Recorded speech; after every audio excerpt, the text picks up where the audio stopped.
Two F-22 Raptors screamed through the clouds. Weapons locked on an unidentified aircraft breaching secure airspace above the USS Gerald R. Ford. The carrier strike group was on high alert. This was no drill. Captain Caldwell's finger hovered over the trigger, ready to unleash hellfire on the intruder. Then it happened. A single transmission crackled through his headset. A call sign that made his blood run cold. A call sign that belonged to a ghost. A legend who vanished 5 years ago during a classified mission. Now she was back and nothing would ever be the same. From which city in the world are you watching this video today? If this story intrigues you, please consider subscribing to hear more untold tales of extraordinary courage and sacrifice. The full story awaits. Lieutenant Zephyr Adler hunched over her console in the dimly lit Combat Information Center of the USS Gerald R. Ford, her eyes straining at anomalous readings flickering across her screen.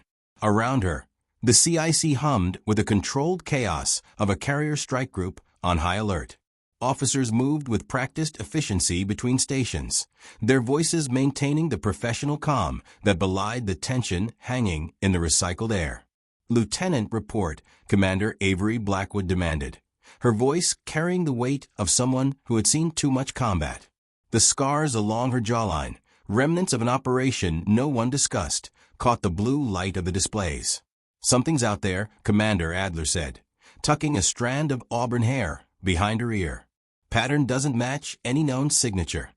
She adjusted her display, enhancing a barely perceptible blip. "It's moving between our sensor sweeps."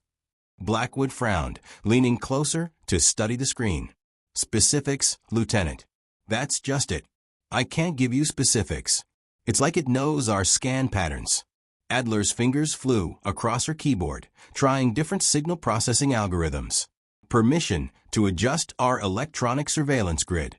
Before Blackwood could respond, Admiral Thaddeus Winthrop strode into the CIC, his weathered face a map of 3 decades at sea. Silver hair cropped close to his scalp, uniform impeccable despite the late hour. He commanded attention without effort. "Denied, Lieutenant. We're maintaining Protocol Alpha," the Admiral stated firmly. "Intelligence suggests electronic warfare activity in the region." Adler bit her tongue, fighting the urge to argue. It was the 3rd time this week her recommendations had been dismissed. Her last performance review still stung. Lieutenant Adler demonstrates exceptional pattern recognition, but exhibits excessive caution and theoretical concerns that impact operational efficiency. The Admiral addressed the room. "We're operating in contested waters. Chinese carrier Liaoning is 70 nautical miles northeast. Russian intelligence, vessel 30 m west. I want all systems at maximum readiness."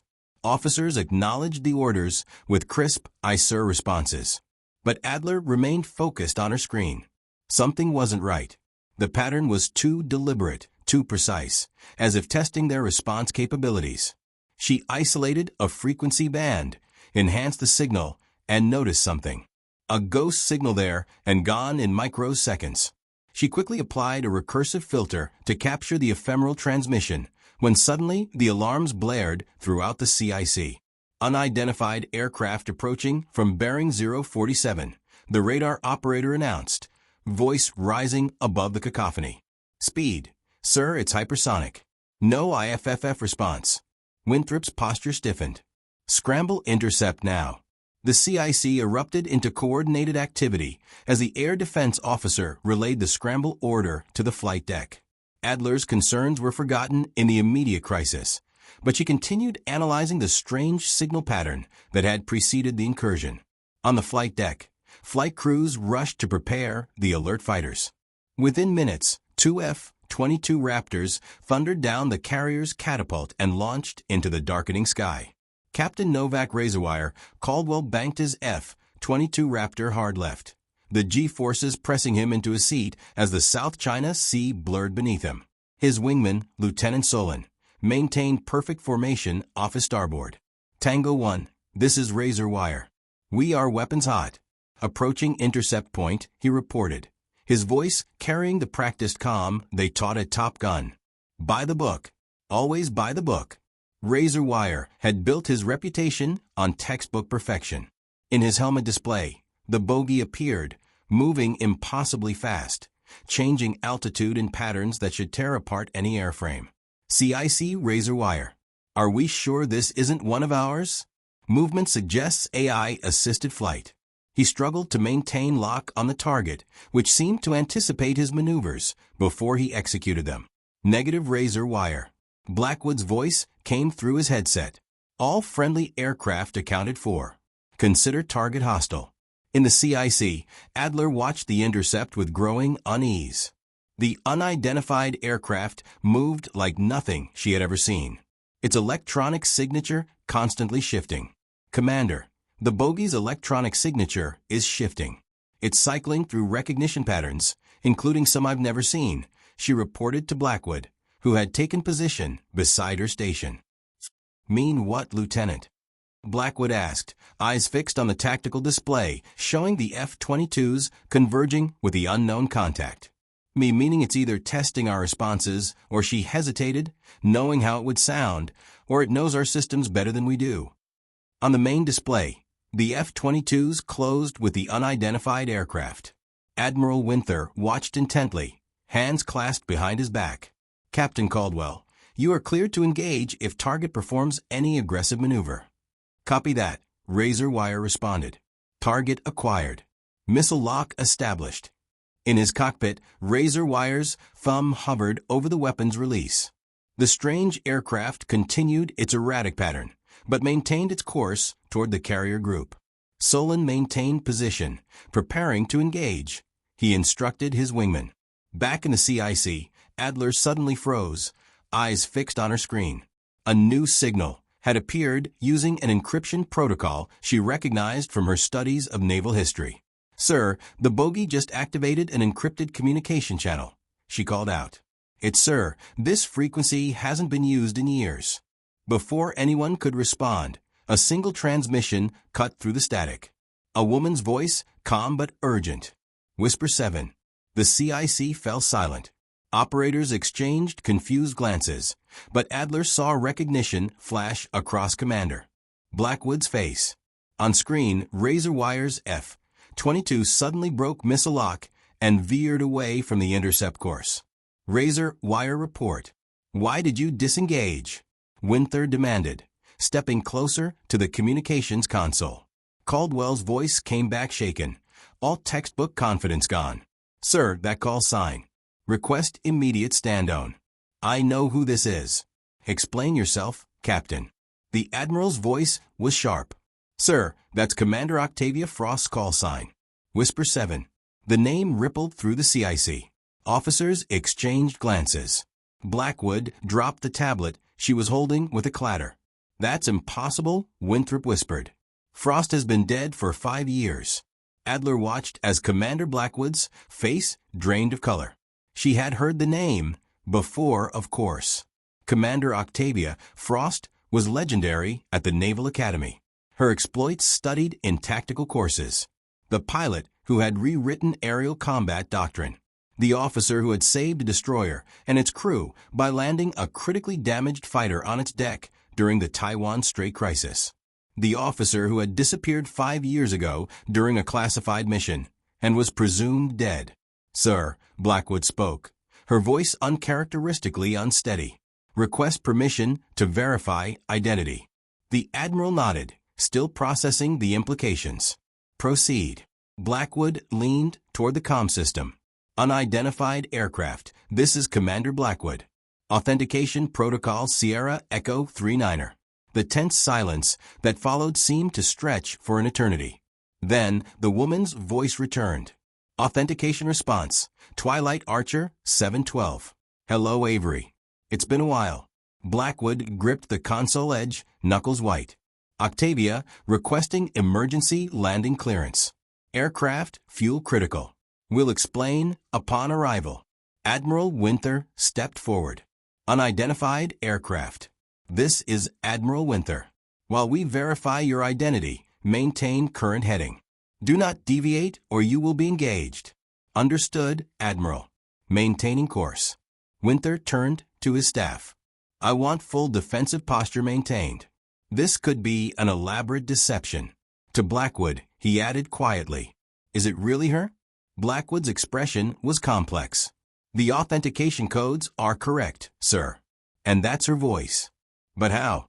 Lieutenant Adler, Winthrop called. "Analysis of the aircraft." Adler pulled up the sensor data. "Sir, it doesn't match any known configuration. Radar cross-section is minimal. Heat signature suggests propulsion technology beyond current capabilities. If I had to guess, it's at least 20 years ahead of our most advanced prototypes. Chinese, Russian? No, sir. It's nothing like their known development paths either. This is something else entirely." Winther made his decision. "Clear the flight deck for emergency landing. Security teams in position. I want medical and intelligence personnel standing by." He turned to Blackwood. "Commander, you'll accompany me to the flight deck." "Yes, sir." Blackwood straightened her uniform, struggling to regain her professional composure. "Lieutenant Adler, you too. Your eyes might see something others miss." Adler blinked in surprise, but quickly gathered her tablet. "Yes, sir." As they moved toward the exit, Winther added, "And Blackwood, I know she was your friend, but remember, Commander Frost has been missing for 5 years. Whatever comes out of that aircraft may look like her, sound like her, but until we confirm otherwise, it is not her. Understood?" Blackwood nodded stiffly. "Understood, Admiral." The flight deck crew scrambled to prepare for the incoming aircraft. The F-22s maintained escort position, flanking the mysterious craft as it approached the carrier. On the deck, security teams took positions, weapons at ready. Medical personnel waited nearby, with scanning equipment. Intelligence officers prepared to document every detail of the arrival. Admiral Winther, Commander Blackwood, and Lieutenant Adler emerged onto the flight deck, the wind whipping at their uniforms. In the distance, they could see the approaching aircraft, its silhouette unlike anything in their inventory. "My God," Winthrop muttered as the aircraft drew closer. "What is that thing?" The unknown aircraft slowed as it neared the carrier, hovering impossibly without visible rotors or conventional thrust vectors. Its hull was sleek, angular, with no visible engine ports. Its metallic surface seemed to absorb rather than reflect sunlight, giving it a ghost-like appearance against the evening sky. With precision that defied conventional aerodynamics, it descended toward the designated landing area. The deck crew stood transfixed as it touched down with barely a sound, settling on the carrier's deck as if it weighed nothing at all. For several long moments, nothing happened. The aircraft sat motionless, its systems powered down, canopy still sealed. Security teams maintained their positions, weapons trained on the craft.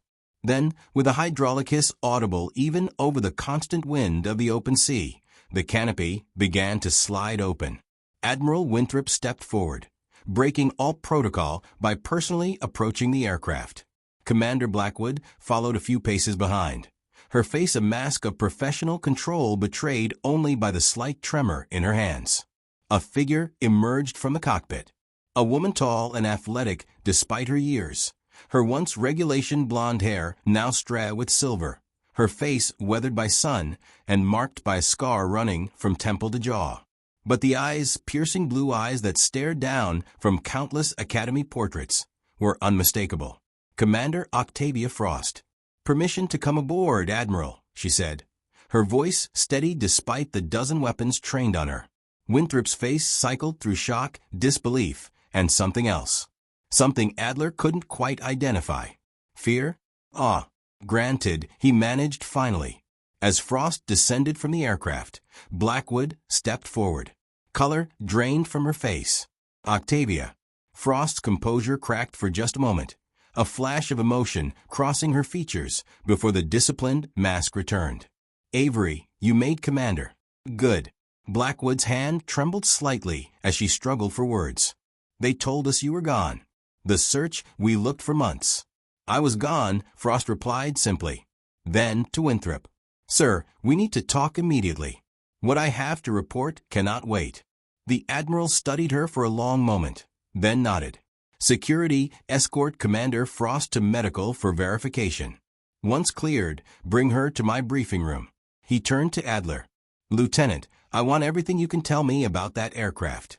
Every reading, every anomaly, priority one."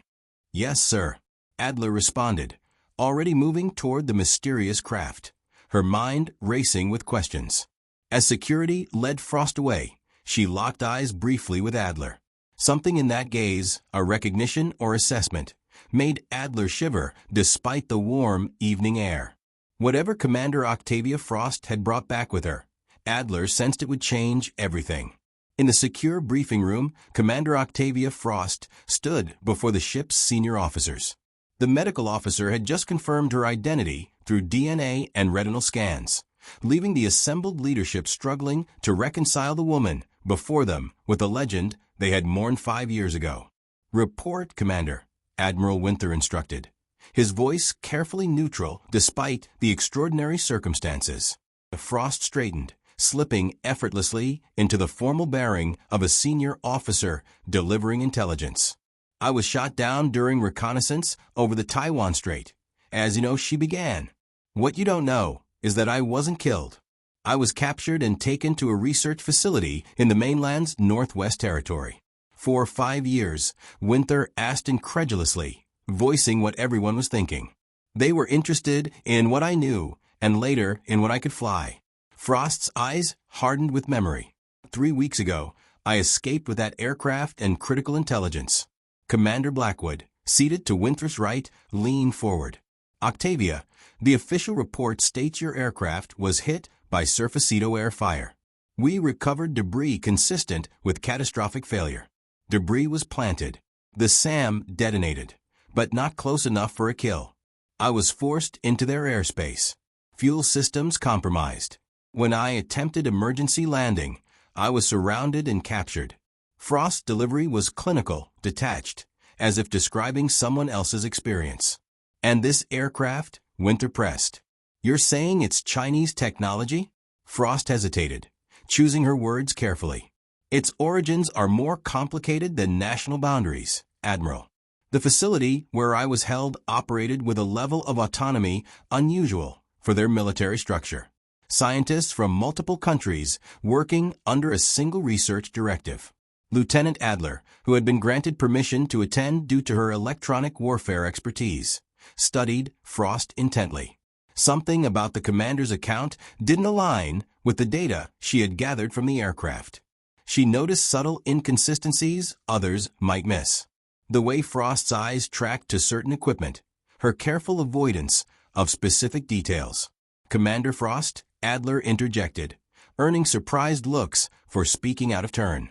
"The aircraft you arrived in broadcasts on frequencies that shouldn't exist yet. Its electronic signature shifts faster than our systems can classify." Frost turned her penetrating gaze to Adler, assessing her with the practiced eye of someone accustomed to evaluating talent. "And you are?" "Lieutenant Zephyr Adler, Electronic Countermeasure Specialist." A slight nod of respect. "You're observant, Lieutenant. That aircraft incorporates technology that renders most of our current defense systems obsolete." She turned back to Winther. "Which is why I need to speak with you privately, Admiral, immediately." The Admiral considered this for a moment before addressing the room. "Senior staff will remain. Everyone else is dismissed." Officers filed out, leaving only Winther Blackwood, the Chief of Security, and the carrier's executive officer. Adler rose to leave when Frost's voice stopped her. "Lieutenant Adler should stay, Admiral. Her expertise will be relevant." Winther nodded, gesturing for Adler to retake her seat. Once the room was secured, Frost's demeanor suddenly shifted. The rigid military bearing remained, but something else emerged. A gravity that hadn't been present before. "What I'm about to tell you is classified beyond any security clearance in this room." She took a breath. "The aircraft I arrived in utilizes quantum communication technology. It doesn't just evade encryption. It renders the entire concept of secure communication obsolete." Silence fell over the room as the implication sank in.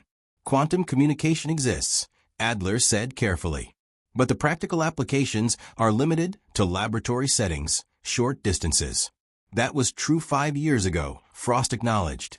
The research facility where I was held achieved a breakthrough approximately 3 years ago. They can now entangle particles across unlimited distances, instantaneously sharing information regardless of traditional barriers. The executive officer leaned forward. If that's true, every encrypted system we have is compromised. Worse, Frost continued, they can inject false signals indistinguishable from authentic communications. Imagine an order to launch coming through proper channels with all correct authentication that never actually originated from command. Winthrop's expression darkened. You're describing the end of assured command and control. The collapse of deterrence. Yes. And you escaped with this technology. The security chief's tone held clear skepticism. Frost met his gaze evenly. I didn't escape, Commander. I was allowed to leave. The room went still. Explain, Winthrop ordered. After years of integration into their program, they began to trust me. Or more accurately, they believed they had broken me, turned me. Her expression remained impassive. I cultivated that impression. When the prototype was ready for field testing, I was the logical pilot choice. They wanted to monitor our response capabilities. You're saying the aircraft is compromised? Blackwood concluded comprehensively. It's designed to appear as a technological windfall while systematically mapping our defensive capabilities and establishing backdoor access to our systems. Adler processed this against her own observations. The shifting electronic signature, it's not defensive, it's exploratory. Exactly. Frost confirmed. Every moment that aircraft remains powered, it's gathering data. Then why bring here at all? The executive officer demanded. Why not destroy it once you were clear? Because we need it, Frost replied simply. The technology is real, even if compromised. Without understanding it, we have no hope of developing countermeasures. Winther stood abruptly, moving to the communications panel. He activated the ship-wide system. This is the Admiral. Implement EM-Con Delta. Disconnect all systems from external networks. This is not a drill. Acknowledge. Acknowledgements filtered in from across the carrier as departments executed the emergency communications lockdown protocol. Turning back to Frost, Winthrop's expression was grim. You've placed this ship and potentially the entire fleet at risk, Commander. With respect, sir, the risk existed whether I returned or not. At least now we have warning. If what you're saying is true, the security chief interjected. Your reappearance will alert them that their plan is compromised. They expected that possibility, Frost countered. Part of their calculus was determining how quickly we would identify the threat. My appearance creates a convenient focal point for suspicion, while the real infiltration may come from elsewhere. Winther studied her for a long moment. I need to contact Fleet Command. In the meantime, Commander Frost is restricted to quarters under guard. The aircraft is to be powered down completely and isolated. As the meeting dispersed, Adler found herself walking alongside Blackwood in the corridor. You've known Commander Frost a long time? She asked. Blackwood's expression softened briefly. We were in flight school together, roommates. She was best pilot in our class, probably in a generation. She paused. After she disappeared, I led 3 of the search missions myself. We found debris, flight recorder fragments, enough to confirm loss. Her eyes hardened. Or so we thought. You believe her story? I believe it's Octavia. The rest I don't know. 5 years is a long time. People change. Priorities shift. Commander Adler hesitated. Her account of the aircraft's capabilities matches what I observed. But some of the details about her captivity seem inconsistent. Blackwood stopped walking. What kind of inconsistencies? She describes being a prisoner, but shows no physiological markers consistent with long-term captivity. Her muscle tone, skin condition, even her posture, suggests someone who's maintained peak physical condition. Noted, Lieutenant. Keep those observations to yourself for now. 3 hours later, Adler was summoned to Admiral Winthrop's quarters. When she arrived, she found the Admiral, Commander Blackwood, and to her surprise, Commander Frost, who had apparently been released from restriction. Lieutenant Winther gestured to a chair. What's discussed in this room goes no further. Understood? Yes, sir. Frost studied her with those penetrating blue eyes. Lieutenant Adler, I understand you've been passed over for promotion twice. Adler stiffened, wondering how Frost had accessed her service record. Yes, Commander. Excessive caution, they said. A knowing smile touched Frost's lips. Tell me what you noticed about my arrival that bothered you. Adler hesitated, aware that her observations could be seen as accusations. With 3 senior officers watching, the pressure to choose her words carefully was immense. Your aircraft uses communication protocols that shift faster than anything we have. Yet, it seamlessly interfaced with our systems, she began cautiously. You knew exactly which frequency would get attention. And she paused, gathering courage. Your physical condition doesn't match your story. Explain, Frost prompted, showing no offense. Your hands show no signs of restraint marks for someone who is supposedly a prisoner for 5 years. Your muscle tone suggests regular exercise, and you've been watching the electronic warfare station more than any other position, suggesting specific interest in our countermeasure capabilities. Instead of anger, Frost exchanged a meaningful look with Winthrop, who nodded almost imperceptibly. I wasn't captured, Lieutenant Frost admitted. I was sent deep cover. A mission so classified only 2 people knew I was alive. Adler blinked, processing this revelation. Admiral Winthrop and the previous CNO, now retired. Everyone else believed exactly what they were meant to, that Commander Octavia Frost died heroically in the line of duty. The prototype aircraft contains quantum communication technology. Frost continued, moving to a secure terminal. It doesn't just break encryption, it makes the concept of encryption obsolete. I was sent to confirm its existence and assess the threat level. And did you? Adler asked. Yes, but they discovered me 3 months ago. The aircraft I liberated, she chose the word carefully, is real, but it's been compromised. I was allowed to escape with it. Understanding dawned on Adler's face. A Trojan horse. Frost nodded. The moment we fully integrate it with our systems, they gain access to everything. They're counting on our eagerness to understand and reverse engineer the technology. Why come back at all then? Adler asked, the logical question forming immediately. Why not destroy it? Because we need the technology, Blackwood interjected. If we don't develop countermeasures, now, we lose the next war before it begins, Frost finished. I came back knowing what would happen. Suspicion, possibly court-martial, because we need to understand this technology.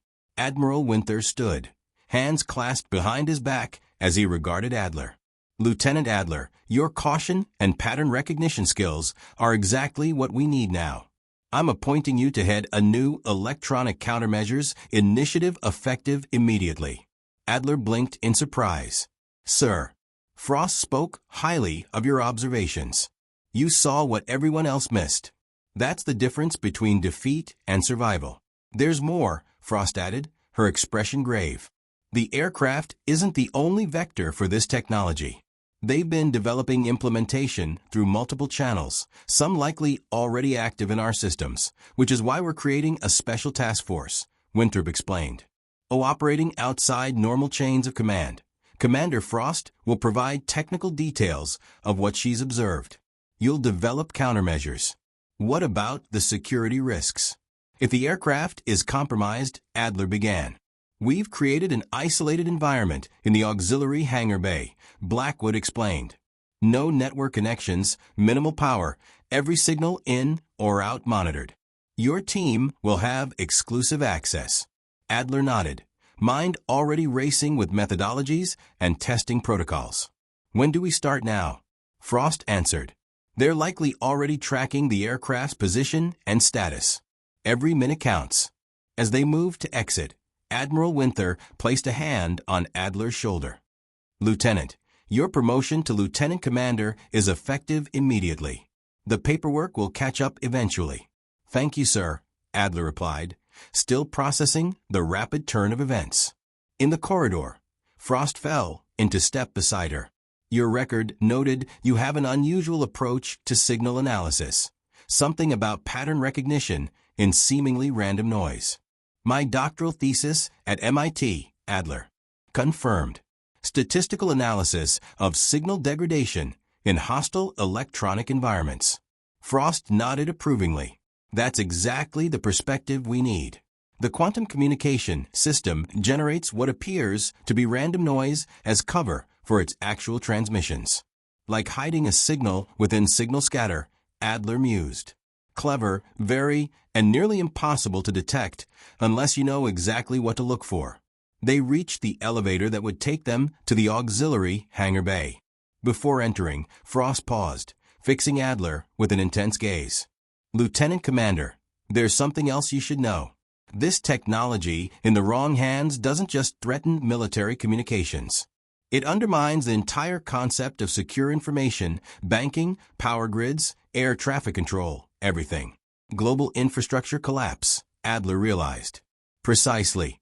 Which is why what we do in the next 48 hours may be the most important work of our lives. The elevator doors opened, revealing a team of specialists already assembling in the corridor beyond, handpicked by Winthrop for their expertise and discretion. Ready? Frost asked. Adler squared her shoulders. Ready, Commander. 1 month later, the USS Gerald R. Ford sailed through calmer waters of the Western Pacific. The carrier group maintained its vigilant patrol, but the acute tension that had characterized the days following Commander Frost's dramatic return had evolved into a focused readiness. On Deck 3, in what had been officially designated as Advanced Electronic Countermeasures Division, but was unofficially known throughout the ship as the Phantom Chamber, Lieutenant Commander Zephyr Adler reviewed the latest simulation results on her display. The quantum firewall held through all 17 attack vectors, reported Ensign Farrow, one of the bright young specialists assigned to Adler's team. Even the nested protocol breaches were contained and redirected. Adler nodded, studying the data streams. The past month had been the most intense of her career, working directly with Commander Frost to understand and counter the quantum communication technology. Progress had been remarkable, though not without setbacks. Twice they'd thought they developed effective countermeasures, only to have Frost identify vulnerabilities they hadn't considered. Run it again with randomized entry points. Adler instructed and increased the complexity factor by 20%. If it passes that, we'll take it to Commander Frost for review. The door to the lab slid open and Commander Frost herself entered, now wearing standard naval aviation uniform with her wings and rank insignia restored. After intense debriefing and vetting by naval intelligence, she had been officially reinstated to active duty, though her exact status remained highly classified. How's it coming, Commander? Frost asked, the corner of her mouth lifting slightly at using Adler's new rank. Adler looked up from her station, still adjusting to being addressed as Commander rather than Lieutenant. We've isolated the backdoor protocols completely. They're elegant. Would have been undetectable if we weren't specifically looking for them. And the countermeasures. We've developed a shifting firewall system based on your aircraft's own technology. Initial tests are promising. Adler gestured to the simulation running on the auxiliary display. The quantum entanglement properties that make the original technology so dangerous also make it predictable if you know exactly what parameters to monitor. We're using that against them. Frost moved closer to study the display, her expression revealing nothing of her thoughts. Impressive work, but will it hold against an actual attack? Though we won't know for sure until Adler began. The ship-wide alert system suddenly activated, cutting off her words. Electronic warfare attack detected. All stations implement Phantom Protocol. This is not a drill. Repeat, this is not a drill. Frost and Adler exchanged glances. Sooner than we expected, Frost said, already moving toward the exit. They rushed to the CIC, where Admiral Winthrop stood calmly at the center of controlled chaos. Officers moving with practiced efficiency between stations. Report. Winthrop ordered as they entered. Commander Blackwood looked up from the tactical display. Multiple electronic intrusion attempts detected across all communication bands. Pattern matches the quantum signature we were briefed to expect. Phantom Protocol was implemented within 30 seconds of initial detection. Status of fleet communications. Degraded but functional on backup systems. The isolated quantum firewall is holding. On the main display, they could see the carrier group's defensive posture activated. Missile defense systems were at full readiness. Aircraft were being scrambled and electronic countermeasures blazed across the electromagnetic spectrum. Origin point?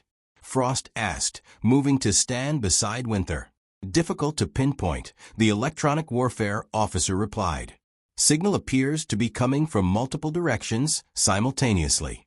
That's by design, Adler interjected, studying the signal pattern. They're using quantum entanglement to broadcast from distributed nodes, but there's always a primary source. She moved to an auxiliary console, fingers flying across the interface. Permission to implement tracking protocol Sierra 9 granted. Winthrop confirmed. Adler activated the specialized tracking system they had developed specifically for this scenario. The display shifted, showing a three-dimensional representation of the signal sources. Most appeared as red nodes scattered across a wide area, but one pulsed with greater intensity. There she pointed bearing 047, approximately 120 m. Signal strength suggests a specialized platform, possibly a modified surveillance vessel. That's inside the Philippine Exclusive Economic Zone, Blackwood noted. Outside of declared exercise areas, sir, the tactical officer called out. We're detecting incoming aircraft from the same bearing. Fast movers, no identification transponders. Winther's expression hardened. Scramble alert fighters, weapons tight but ready, and get me a direct line to 7th Fleet Command. As officers carried out the orders, the electronic warfare officer reported, Sir, attack vectors changing. They're probing for weaknesses in our quantum firewall. Hold the line, Adler instructed her team over the tactical network. Implement adaptive response patterns as briefed. Minutes passed intense concentration as the invisible electronic battle raged across the spectrum. Then suddenly the incoming signals shifted pattern dramatically. They're pulling back, the EW officer announced with surprise. Signal strength dropping across all bands. The aircraft? Winther asked. Turning away, sir, heading back to point of origin. A cautious relief spread through the CIC, though no one relaxed their vigilance. It worked, Blackwood stated, looking at Adler and Frost. Your countermeasures actually worked. For now, Frost cautioned. They'll analyze what happened, adapt, try again. But we'll be ready, Adler added with quiet confidence. And we'll keep adapting, too. Winther turned to face them. Excellent work, both of you. Commander Adler, I want a full analysis of their attack vectors and our response effectiveness. Commander Frost, we need to brief Fleet Command immediately on what just happened. Yes, sir, they responded in unison. Later, as dawn broke over the carrier, Frost and Adler stood on the observation deck, watching F-22s launch for morning patrol.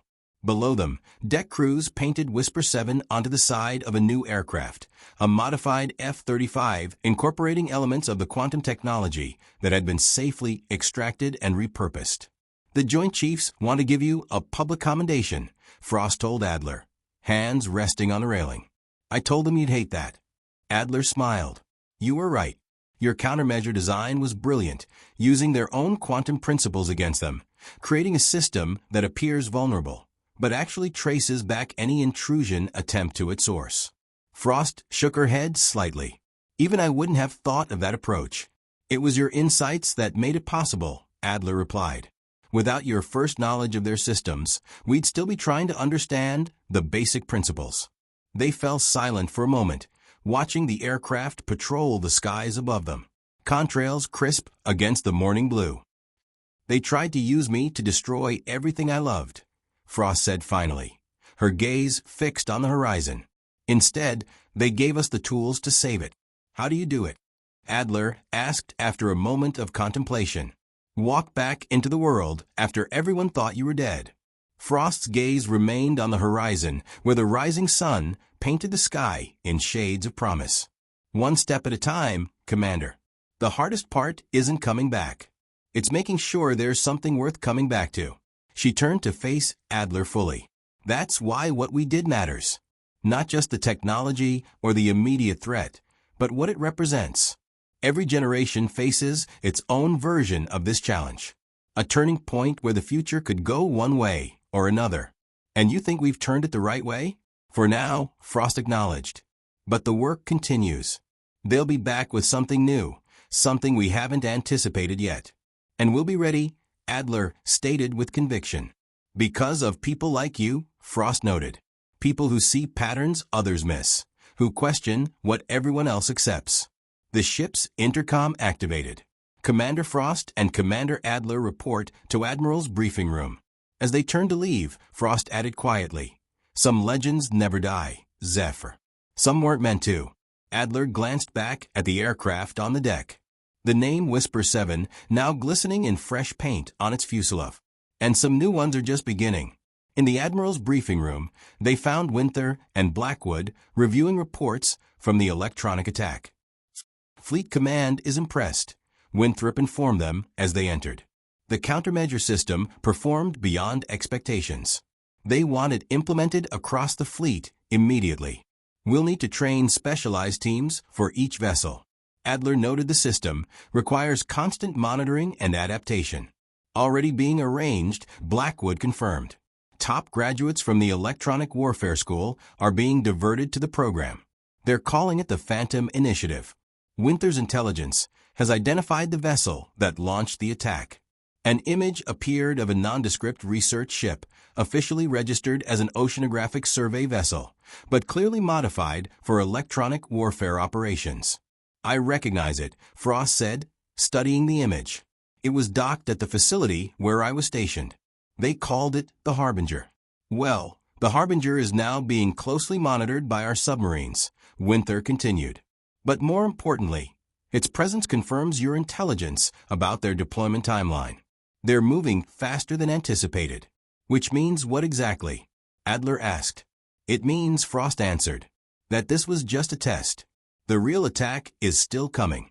Based on Commander Frost's intelligence and what we observed today, Winthrop elaborated. "We believe they're planning a coordinated electronic assault on multiple targets, military, and civilian infrastructure within the next 30 days. A quantum Pearl Harbor," Blackwood added grimly. "Which is why," Winthrop continued, "I've received authorization to expand your team into a full task force. Commander Adler, you'll be promoted to full commander and given operational control of the Electronic Countermeasures Division. Commander Frost will head tactical applications, developing ways to use the quantum technology offensively if necessary." Adler blinked in surprise at the rapid advancement. "Thank you, sir, but I've only been a lieutenant commander for a month, and in that month you've accomplished more than most officers do in years," Winther replied firmly.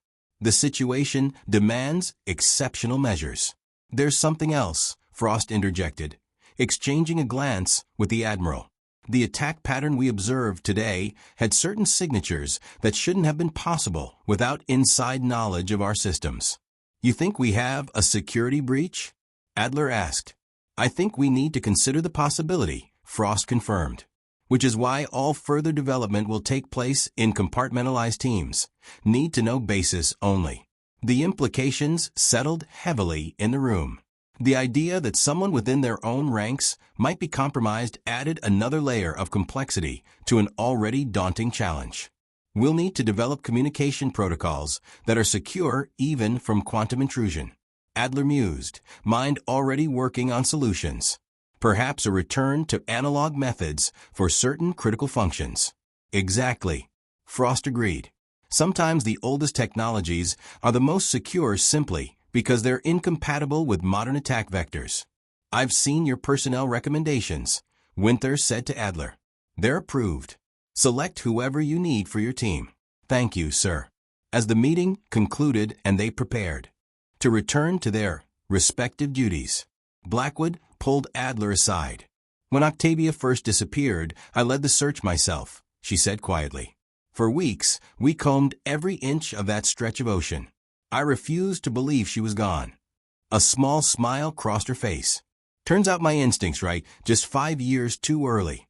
"She's remarkable," Adler acknowledged. "The way she's readjusted after everything." "That's Octavia," Blackwood replied. "But don't be fooled by the composed exterior. coming back, facing all of this, it takes a toll. She trusts you, which is rare. She sees something in you that reminds her of herself. I think I'll keep that in mind. Do that. Blackwood nodded. Now let's get back to work. We have a world to save. 3 days later, Commander Zephyr Adler stood in the newly expanded Electronic Warfare Center, surrounded by the best minds the Navy could provide. On the wall, a digital countdown displayed the estimated window for the anticipated major attack, now 27 days away. The quantum firewall held against their test, she addressed her team. But they'll have analyzed our responses, adapted their approach. We need to stay ahead of them. Across the room, Commander Frost entered with a group of pilots, the first graduates of the Accelerated Quantum Tactics Training Program. The defensive systems are only half the equation, Frost explained to both groups.